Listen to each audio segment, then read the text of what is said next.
Good morning students, I am Shomajit sir. Today I am here to deliver my lecture on topic transcription. This is from the chapter Molecular Basis of Inheritance. So watch the entire video lecture to gain basics out of it. So without any delay, let's start with the topic transcription. So let's start. Let's start with the topic transcription. So we know the basics of transcription is that DNA will be converted into mRNA. Okay. So what is transcription? It is a process of copying genetic information from one strand of DNA into RNA. So the RNA will be specifically mRNA. Okay.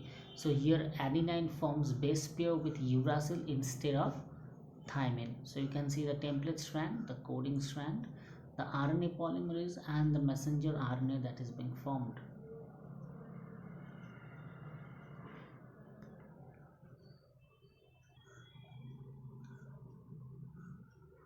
So you can see the DNA dependent RNA polymerase catalyzes polymerization only in 5' 3' direction.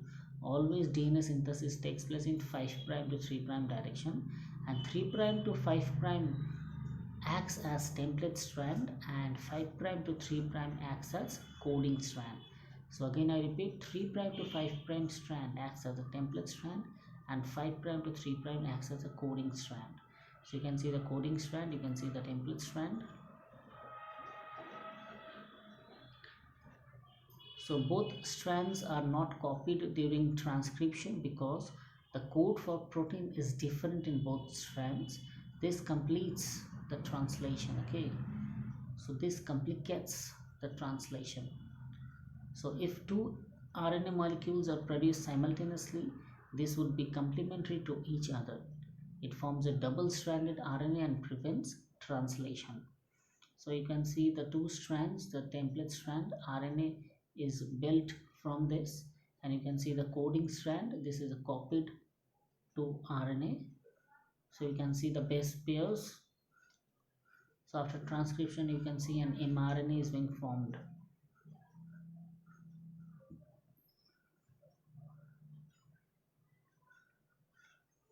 So it is a segment of DNA between the sites of initiation and termination of transcription. Okay, so it consists of three regions: promoter, structural gene and terminator. You can see the at the promoter region, the binding site of RNA polymer is located towards the 5' end, and the structural gene, there's a region between promoter and terminator where transcription takes place, and terminator, the sites where transcription stops towards the located towards the 3' end. So you can see the template strand and the coding strand. So template strand is always towards 3' to 5' direction, and the coding strand is from 5' to 3' direction.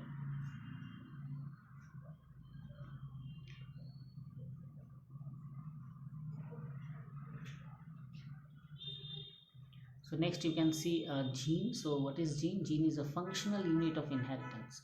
So gene is the functional unit of inheritance. It is the DNA sequence coding for an RNA. Okay, so it's DNA sequence coding for RNA. That is specifically for the RNA means it can be mRNA, it can be RNA, or it can be tRNA.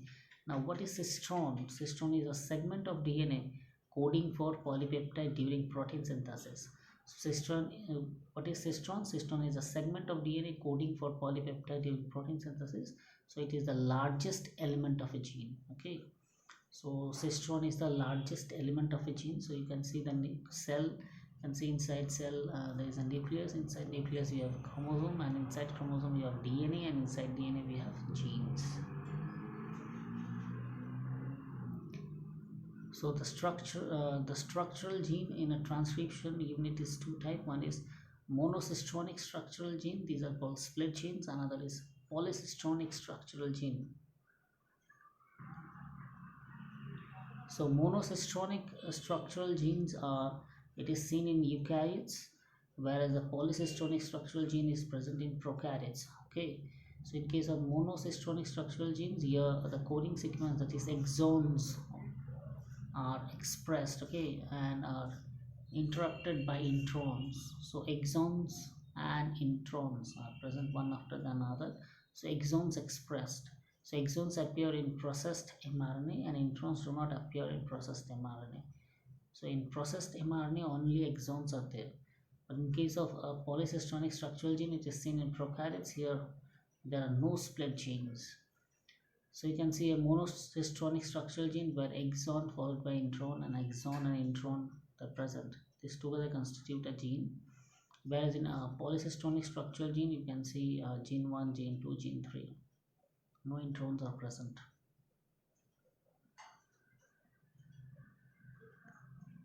Now in bacteria, that is prokaryote, synthesis of all types of RNA are catalyzed by a single RNA polymerase. Okay, so in transcription we have three stages. One is initiation, another is elongation, and next is termination.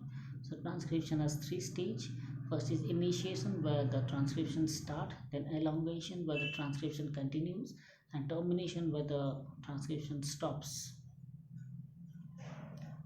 So you can see in initiation, you can see the RNA polymerase comes and binds where in combination with sigma factor. Then in elongation it continues and RNA is being produced, and then the sigma factor is released and followed by termination. So first is initiation. So here you can see this initiation.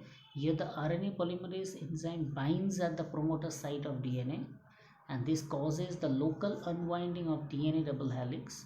And initiation factor, that is sigma factor. So sigma factor is an initiation factor present in RNA polymerase which initiates RNA synthesis. Okay, so RNA polymerase initiates RNA synthesis, and there is a sigma factor, that is the initiation factor.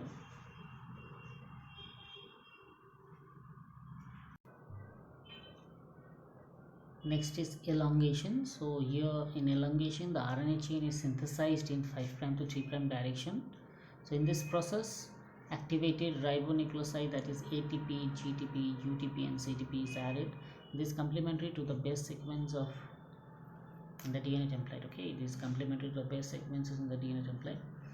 So next is termination. So termination factor, that is a Rho factor, binds to the RNA polymers and terminates the transcription. Okay, just like in initiation the sigma factor attaches for starting of the process, whereas in termination the Rho factor get attached and terminates or stops the transcription process. Where it get attached? It attached with the RNA polymerase. So you can see the polymerase enzyme, the minor strand, the coding and the template strand.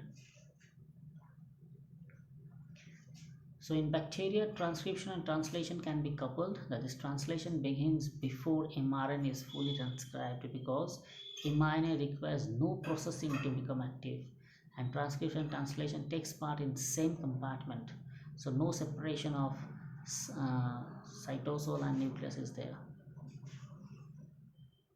But in eukaryotic cell, no coupling of transcription and translation is taking place. Okay. So in eukaryotes, there are two additional complexities. First one is there are three RNA polymerases. Second one is the primary transcript. Okay, the second one is the primary transcript, that is hnRNA, contains exon and introns and are non-functional. So hence introns must be removed. So introns are here non-functional and it has to be removed. So you can see the primary transcript, that is hnRNA. Here the exon and intron both are present. So three RNA polymerases are present in eukaryotes. One is RNA polymerase 1, next is RNA polymerase 2, and third is RNA polymerase 3. So the function of RNA polymerase 1 is it transcribes rRNAs. So that is 28S, 18S and 5.8S.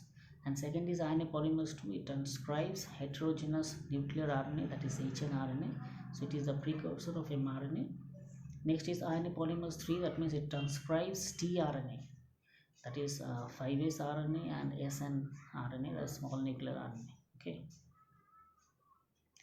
So you can see the rRNA, mRNA and tRNA.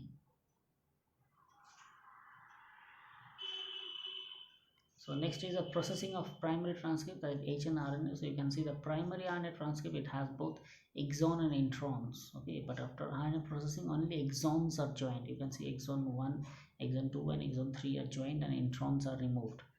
So splicing, that is from hnRNA, introns are removed by spliceosome and exons are spliced together. Okay, or spliced together. Next is capping. Your nucleotide, that is methyl guanosine triphosphate, cap is added at the 5' end of hnRNA, and tailing, that is polyadenylation, that is here adenylate residue, that is 200 to 300 residue are added at the 3' end. So at the 5' end there is a capping, and in the 3' end there is a polyattel or telling. So now it is fully processed hnRNA. So the fully processed hnRNA is called mRNA. So now the fully processed hnRNA is called mRNA. Thank you, students.